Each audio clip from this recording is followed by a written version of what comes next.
Educate, entertain, enjoy. You're listening to Aspen Waite Radio. Paul Waite. You're right, you're listening to Paul Waite, and this is Aspen Waite Radio, and it's Monday, June the 28th. And we're into our live interview of the week, maybe the best part of the whole week.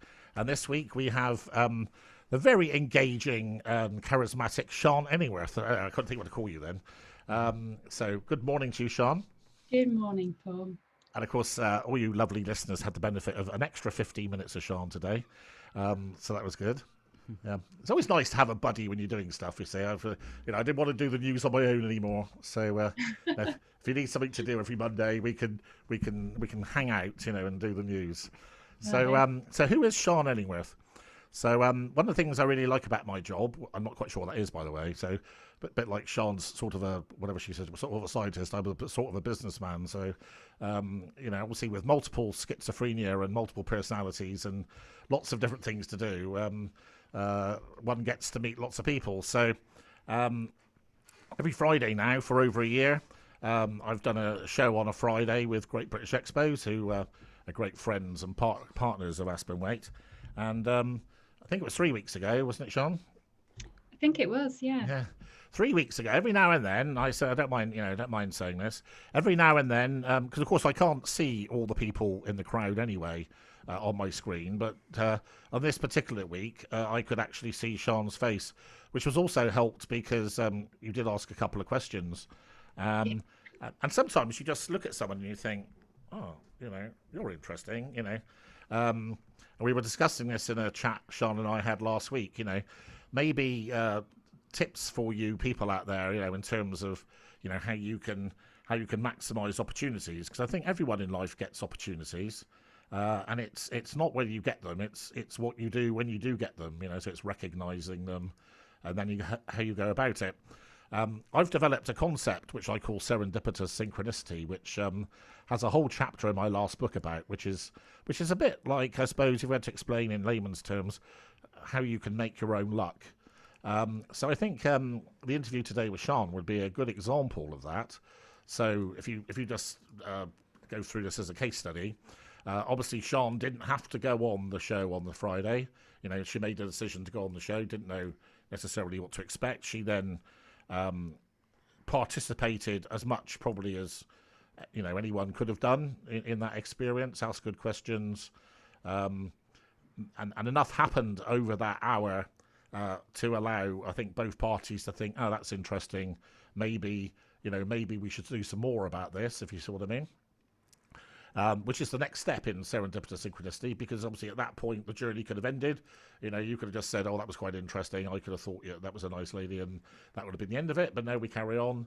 And then, I think, one of the things that's quite, one of the things that I think is interesting about me, for instance, is I get from A to Z as quickly as anybody could. And I think that's partly because I'm prepared to trust people quite quickly. And also, probably not be bashful, if you like. Some people might think, "Oh, I can't talk to that lady because what if she doesn't want to talk to me or something?" And I just think life's too short. So anyway, I've got a bit lucky, really. So obviously, when Sean was on the Friday show, I had no idea that this was a lady that had been on Dragon's Den, for instance, had founded what hopefully is going to be a legacy company, I think. Very fortunate to quickly read your business plan last night, which I skim-read all the way through straight away, which I thought could be helpful. Well, a bit like that, a bit OCD. So one of the things that was very interesting. So I hope that Mr. Waite and Mrs. Ellingworth will be working together for many years to come, and I will be there when you're officially famous. And if I'm a little bit less famous as well, that'd be quite nice. So one of the things that's very interesting when you meet entrepreneurs, and one of the things that we've discussed on my show on Friday, which I think Alec Jones Hall, who's the host and founder of Great British Expo, was a bit surprised at, is I actually think that very few business owners are entrepreneurs. So would you agree with that, Sean, or do you consider yourself to be an entrepreneur? I suppose it all comes down to your definition of an entrepreneur, doesn't it? I think I am, but maybe I've got a different view as to what that means compared to yours. So what do you think of as an entrepreneur? Well, I'm not sure who's interviewing who here, Sean. Come on, man. Well, I think a business owner is just someone that's engaged in a business which they probably have, not always, of course, which they have some degree of technical ability in. But in most businesses, I would suggest the function was quite procedural. So it's interesting because one of the things I get asked by Alec a lot is, when did I first realise I was an entrepreneur? And I would say, for most of my life, I've actually fought against that sort of stereotyping. I don't like that sort of rubbish. I'm a bit more of a man of the people, Sean. Just say it as it is. I say what I mean, and I mean what I bloody well say. So I think labels like entrepreneur and all that didn't always sit well with me. I think since how can I put it? Since I've understood, maybe a way of putting it, since I've understood what I consider my obligation to society to be, that people like me have to look after weaker people and other people in the business community. So I've changed my view on that because I don't think me being shy and pompous about the word entrepreneur is very helpful to people like yourself. So I think personally being an entrepreneur is somebody that does things they don't even know what they're doing themselves. They have crazy ideas. They will go and implement initiatives, sometimes with, on the face of it, very little thought. They have massive confidence. They're prepared to face considerable opposition. So one of the things I say probably at least once a week, if I'm in a room and three people think it's black and I think it's white, I'm right. That's one of my sayings. But I think you have to have that degree of self-belief. Yeah. So anyway, so let's try and do a bit of a backstory here. So very helpfully, so I take it you were actually christened Sean Hutley. No, no. I know, that's damn. Wanted one. So no, I was Sean Humphreys. Weird. My christened name, yeah. Okay. And then I married in my late 20s and became Sian Ellingworth. Have two boys who are Ellingworths, and then I split from my first husband and remarried a Hutley. So I'm officially Sian Ellingworth Hutley, because I didn't want to lose the Ellingworth, because I think things like if you go abroad with your kids, you have to be able to prove that you're going to the States that they're yours. And I thought it might make that a bit easier. So you come from it's a suburb of Liverpool, Aspen, is that right to say, or was that? Yes, yeah. It is a suburb of Liverpool. I think originally I was sort of more. I was born in proper Liverpool, and then my parents moved a bit further out to the outskirts later on. So, do you like football? Do you support Liverpool or Everton or anything like that? So Liverpool, because the council couldn't decide whether to have red bins or blue bins, they've gone for purple bins. So football is obviously a huge issue in Liverpool, and I'm afraid I'm not from a family who's big football sort of supporters. So I like to see both doing well. So I think since I moved away from Liverpool as well, then either Liverpool or Everton do it for me. That's good, but I'm not a huge football fan, I have to say.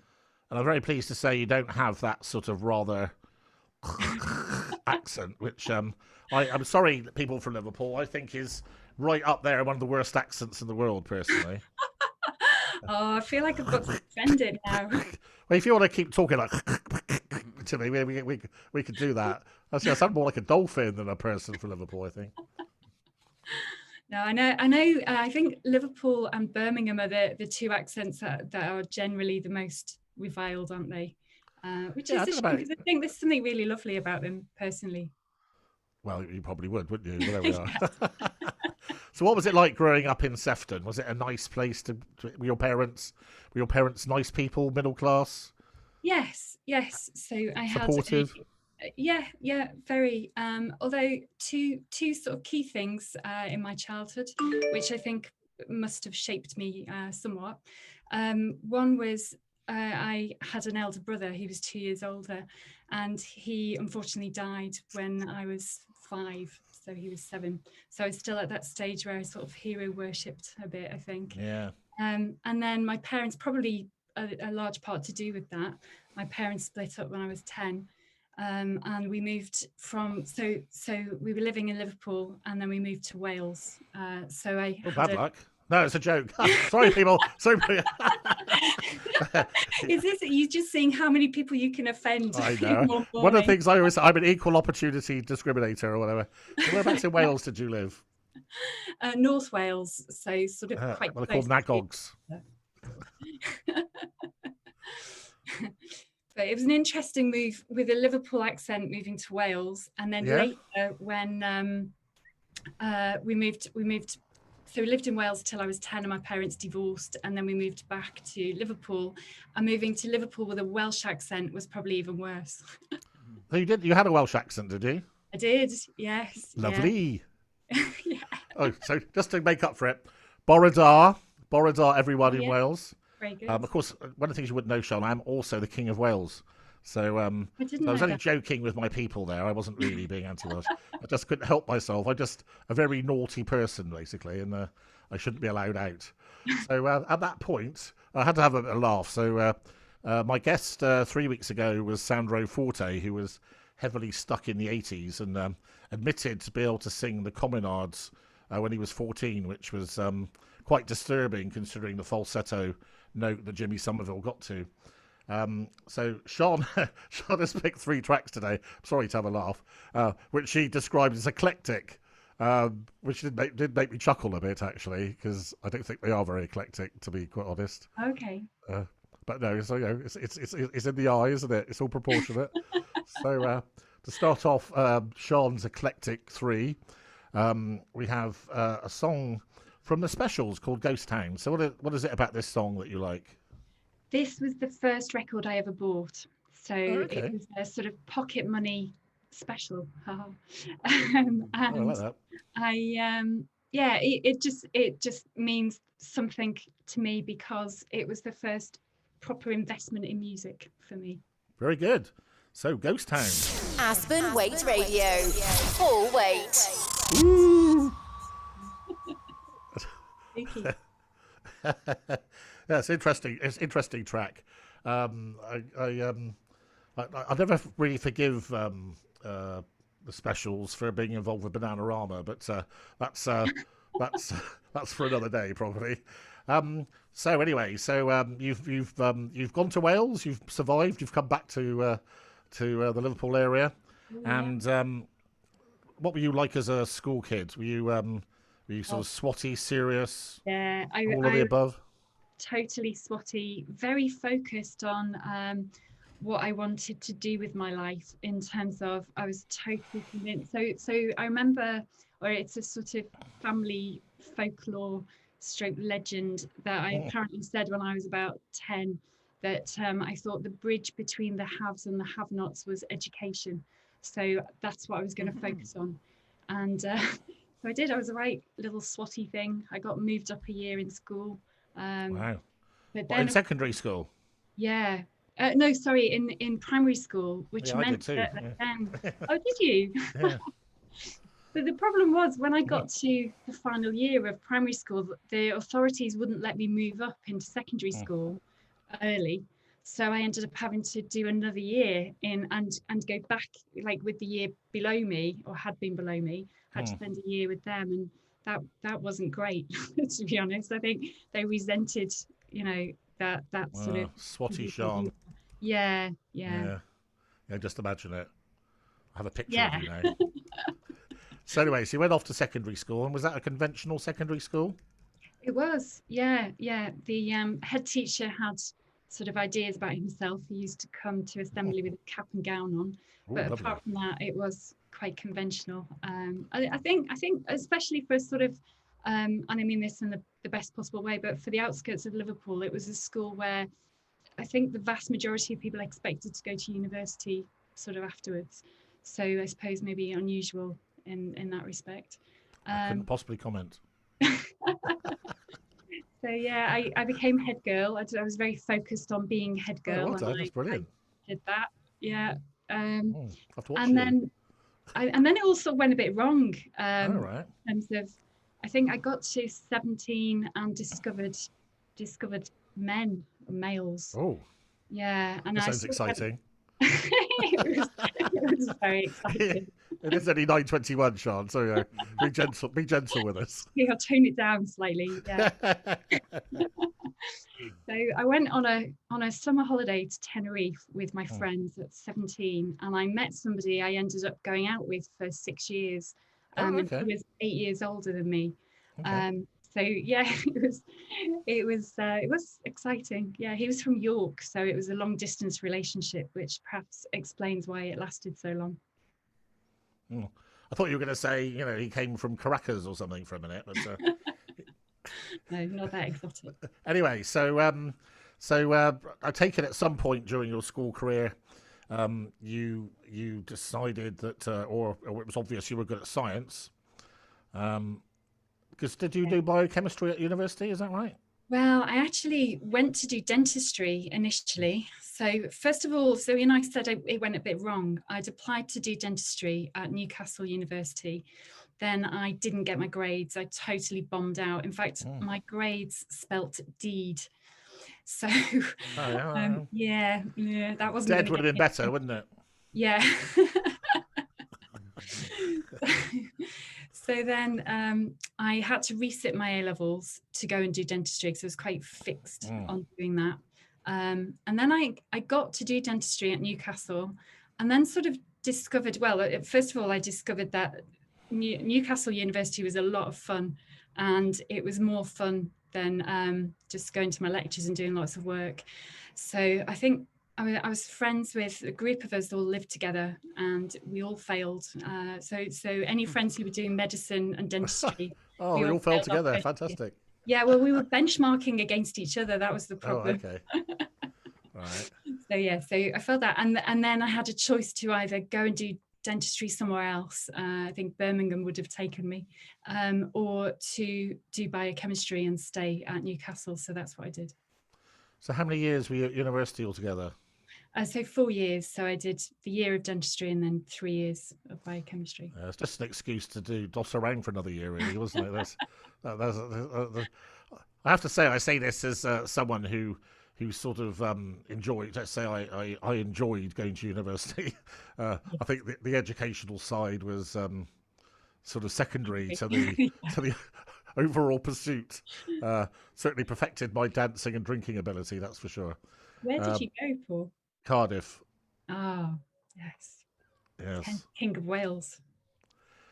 Yeah, yes. It's not. Yeah, anyway, it's not about me. It's about you. So, yeah. So I think, as you know, I was told to be a chartered accountant from the age of 10, and not unlike you in some respects, I should suspect. So, little Paul decided that's what he was going to do. So there was.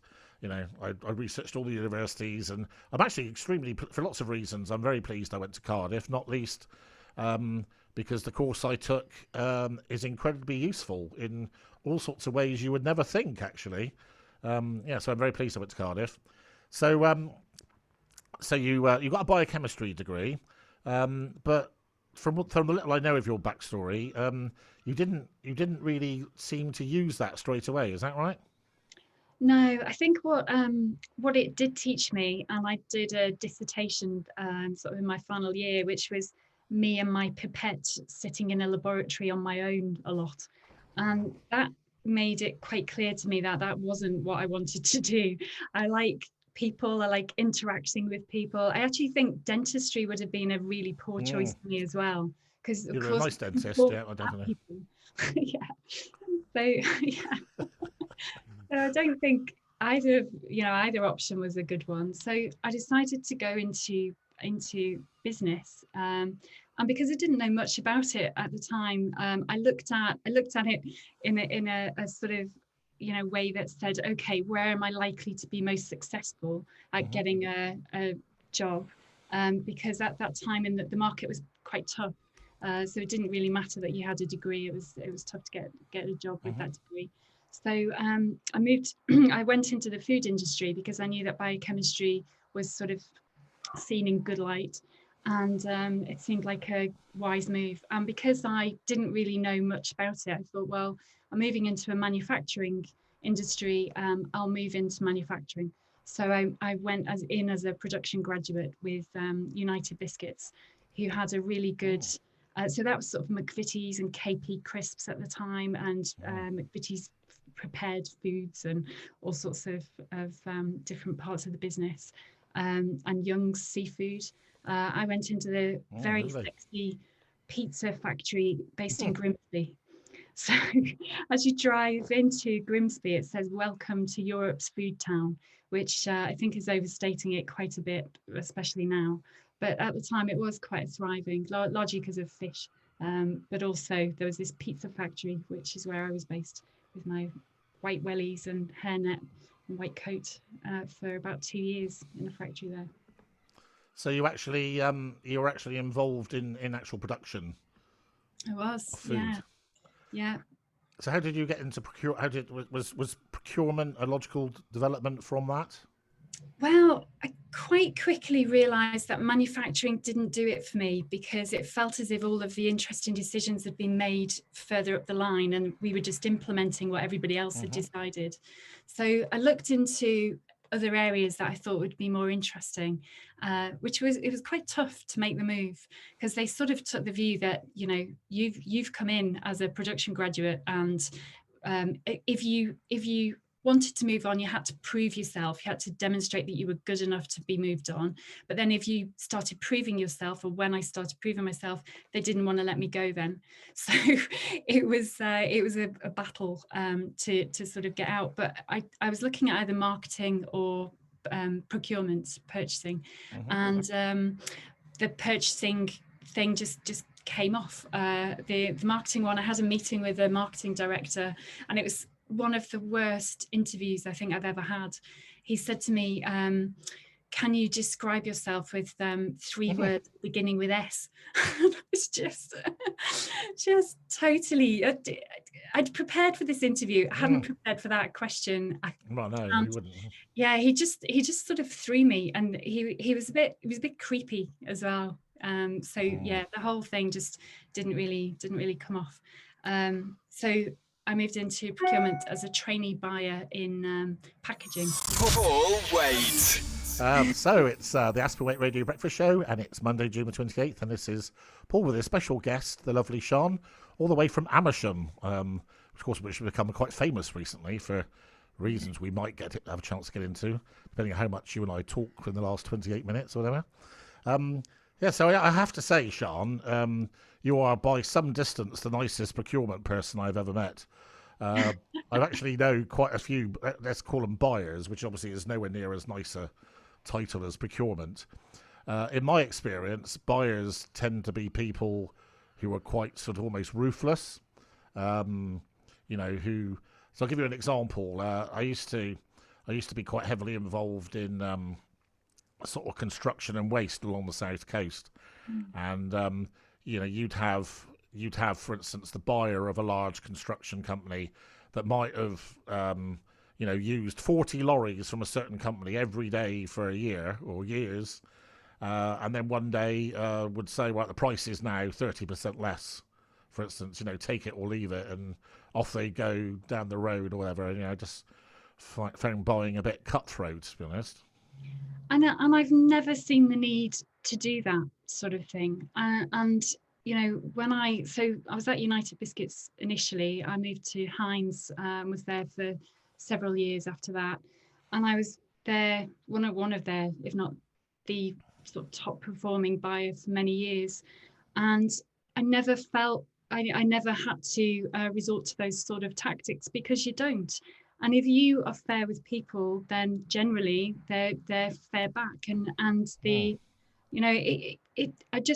don't understand it. I don't understand why people do things like that, because it will only, you might get an initial result, but you will end up failing in the long term. And you mentioned earlier that there are various commodities in really short demand at the short supply at the moment, like timber and building supplies. Those buyers who have behaved like that in the past, they won't be the ones who anyone's bending over themselves to do any favors for now.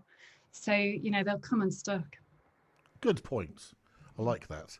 So, so how many years, you're still involved in procurement today, aren't you? I am, yes. Yeah. So how many, Sorry. These days I tend to go in and restructure, do sort of transformation projects for companies who don't have procurement working very well, and they need it to work for them. So how many years have you been involved in procurement now? Oh my goodness. 27. Started when you were 10. That's pretty good. Like me. I started off Aspen Waite when I was 8. So you and I were obviously both very precocious. Yeah, indeed. No, I wish that was the case. No, I am just quite old.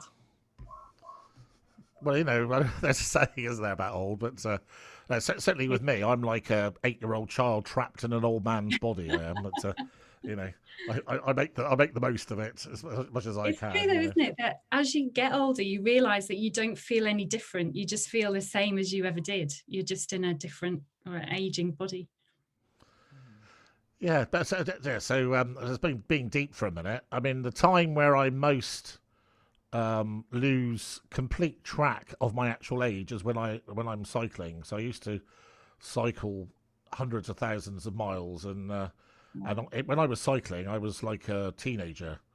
I never ever realised I was 30, 40, 50, 60 or whatever of just cycling. It's interesting. Yeah, and I think to some extent one of the few what's the word benefits of getting older is you do get life experience, and you do realise things that obviously you didn't realise when you were younger. Yeah, definitely. Yes. So we've got about 20 minutes left, and I particularly want to talk about the Dragon's Den, obviously. So you've had this career in procurement since you were 10 years old, and at what point did you start thinking about product innovating yourself or having business ideas of your own? When did that start happening? Yeah, so I said that I married when I was in my late 20s. My ex-husband and I used to have lots of ideas about, where there were gaps in the market and what we could do. And generally speaking, how that worked for us at that time was we would have these ideas together and sort of build on them. And then I was the breadwinner. He was looking after our 2 kids and also sort of branching out and trying to get some of these business ideas to work. So I would be sort of supporting in the background, but mainly it was about me earning some money and going off to work, and sort of venting that entrepreneurial bent through him, I suppose. And what sort of projects were you involved in those days? What sort of crazy ideas did you have? One of them that comes to mind was called Split the Week, and we thought it would be a really good idea for people who had property based, say, in London or cities where they only used them during the week when they worked, for them to then let them at the weekend. Or maybe you could have a split contract where it's an ongoing thing, that somebody just lives there for the weekend and somebody lives there for the rest of the week, and that you would help set that arrangement up. Okay. Which I think was a really good idea.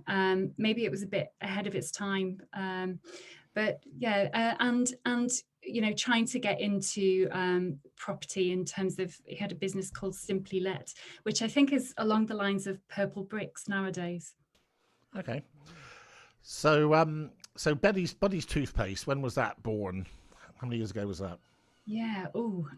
So it was officially born in 2013, but I'd been thinking about it before then, because we. So my eldest son was born in 2005, so he's an adult now officially. But when he was born, for the first sort of few years, we really struggled to find anything that he would use to brush his teeth with, as in toothpaste. And he didn't just dislike it, he absolutely tested it. It's sort of he would gag, and it was a real drama trying to get him to brush his teeth. And of course, I'd had some experience in dentistry, and was very conscious of the importance of setting up or sort of laying the foundations for him having good oral health for the future. So this bothered both myself and his dad quite a lot. So went to some efforts to try and find something on the market, and ended up going to or buying toothpaste from the States, which there was a vanilla ice cream flavor and a chocolate ice cream flavor toothpaste, and they were ones that he would use. So I was pleased to find something with fluoride that he would use. And that encouraged him and got him away from this idea that brushing his teeth was a trauma. But I was also worried about the messages that was sending him, that brushing your teeth with something that's flavored with ice cream that's actually not great for your teeth doesn't seem to be sending the right message.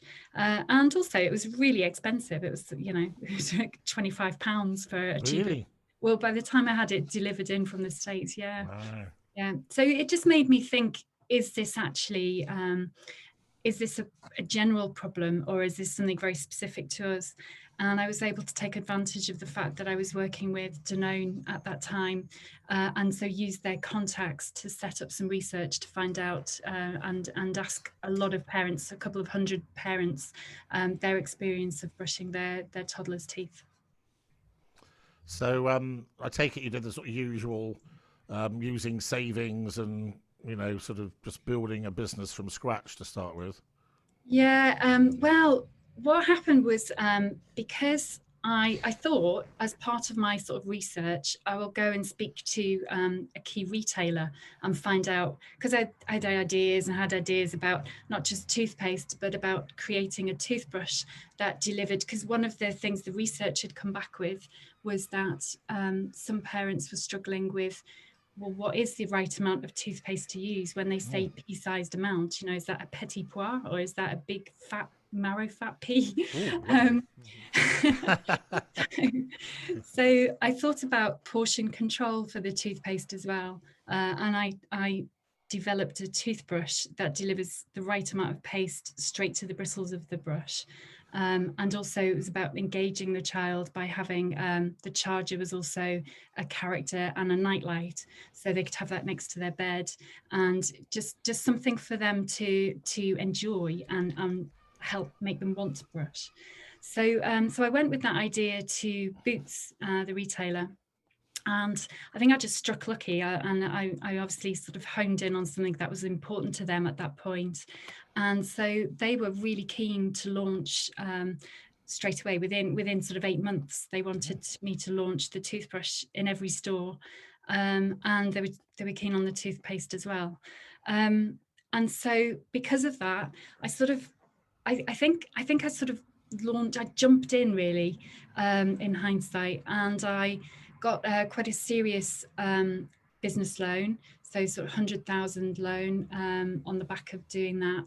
And also I remortgaged our house and used some, I took extra money and used that money for the business too. Gosh, so that's commitment. Yeah. So something went wrong, did it? Yes, funny that. Sort of anyone listening to this is going, what, it went wrong, really?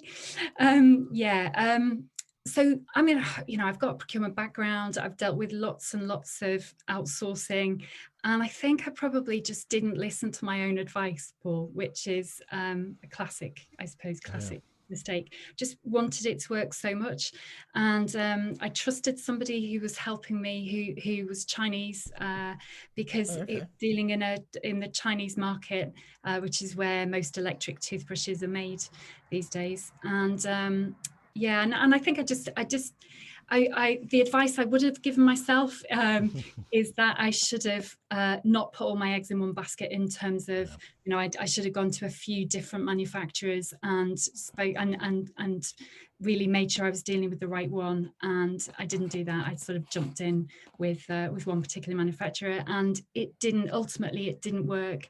The design wasn't quite right, and so I did launch the toothbrush, but it had a really high fault rate, so about 1 in 3 were failing, which was just too high, and I was worried about damaging the brand, so I withdrew them from the market. But it cost me dear, and not just money, but also dispiriting. It felt like a personal failure, because it was, as I say, procurement is something I'm supposed to be good at, and that was a big fail. Yeah, just so before we get on to the last track, just one thing I'd to say to you listeners out there who are in business or thinking about getting into business. One of my tips for all of you there is listen to that demon in your stomach. So there's something inside your stomach saying there's something wrong with this, or there's something not quite right. And I think you gotta listen to it. And I think on the whole, although I am a very positive person, I think it's one of my sayings, for instance, is 2 is better than none. Being cautious is always better than being the other way around. So we're nicely set up, ready for Sean to burst into the Dragon's Den. And her final track today is Mr. Brightside by the Killers. So why did you pick this?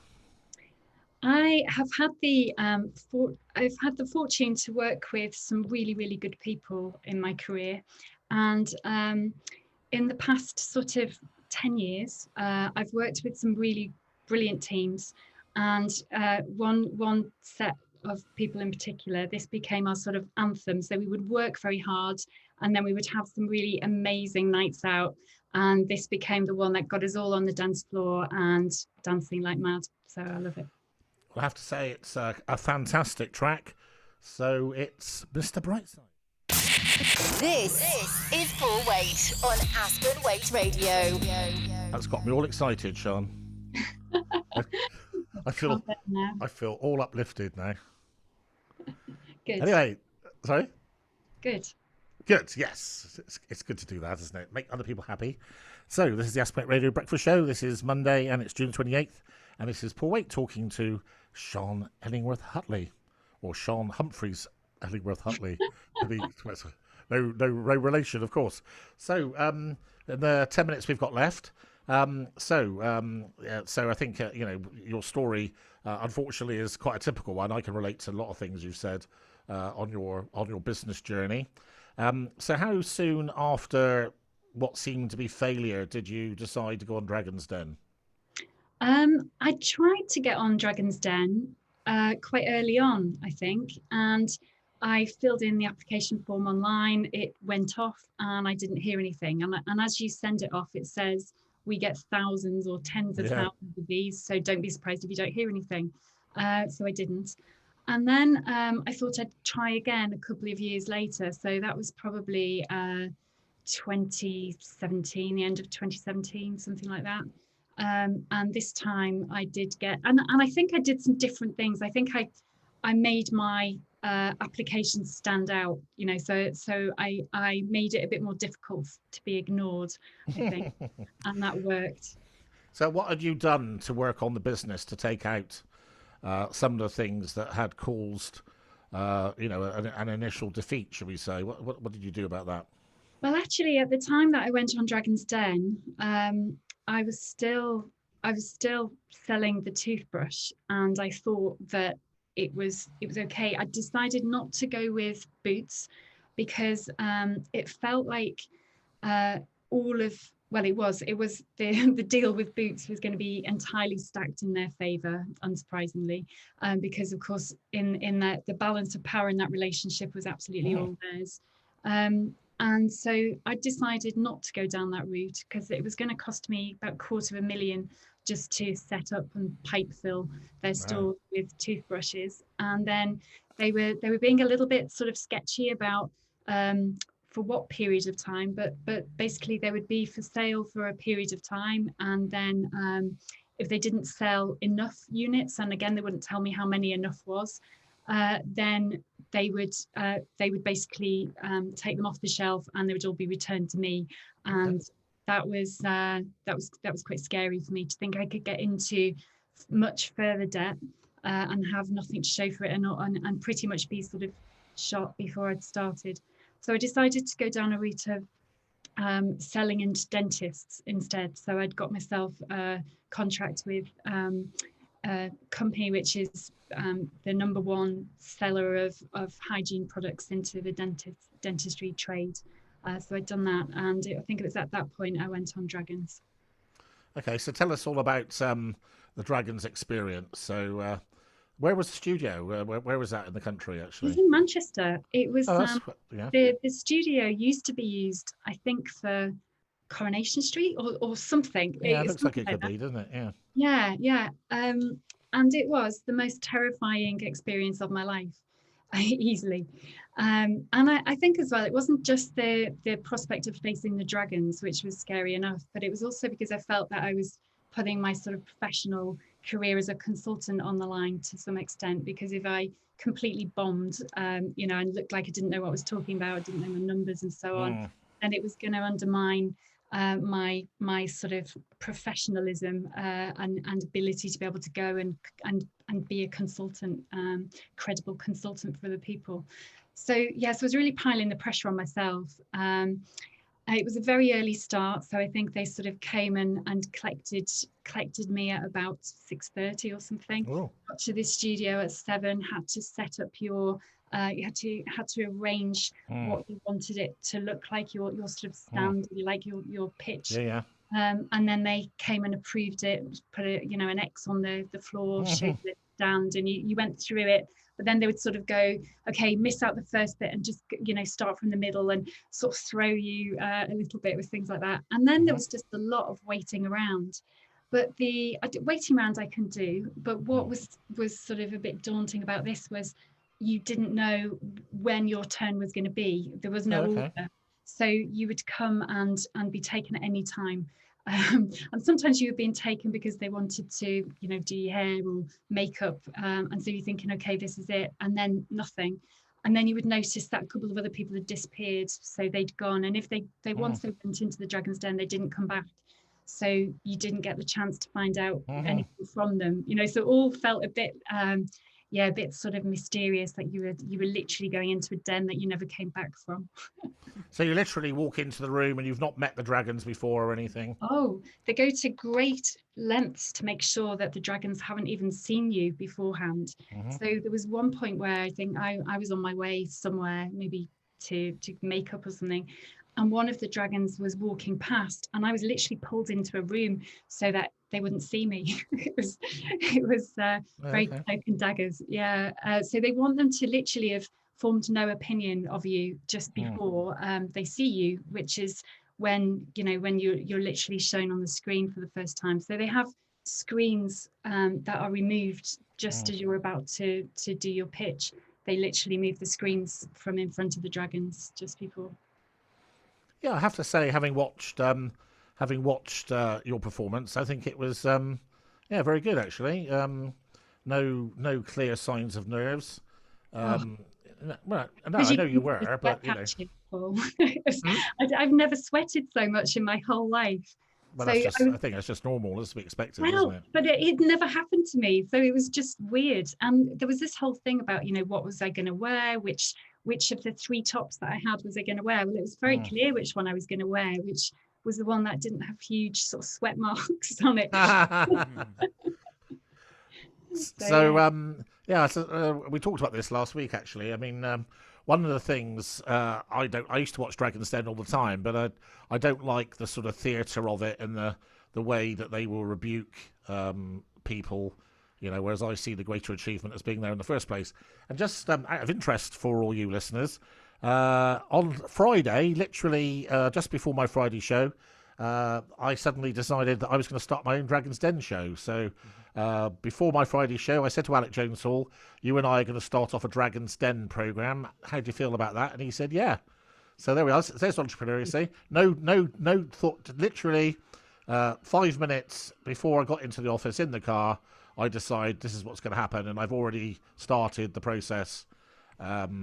and hopefully maybe you can help me with it a bit. Anyway, so so what we're going to do is we're going to we're going to go and do the Dragon's Den thing the right way.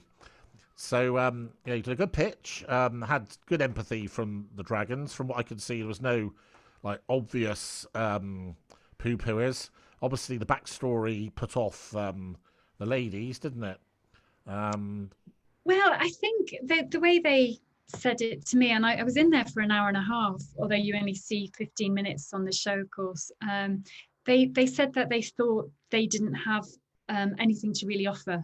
It didn't fit their portfolios particularly well. But Jenny Campbell came and gave me a big hug after, and she was really supportive. They were all actually really, really lovely. But I think that's because I got on with them and I didn't rile them. I think you see some people who go in and start sort of arguing with them and you just think, no, that's not going to go down well. Well, you're quite a humble person, aren't you? So I think obviously I'm in a rather more informal way. I have people sat in front of me all the time who want me to help them out money wise, etc. And the one thing you don't like is things like arrogance. Also I think something I would say, people who are prepared to take advice. It's amazing how many people actually, this might sound an obvious thing, the number of people who actually ask for advice and then don't actually really take it, So I like what I call blank canvas people, and I have to say, from my limited exposure to yourself so far, you seem a very down-to-earth sort of added, what I call an added value person.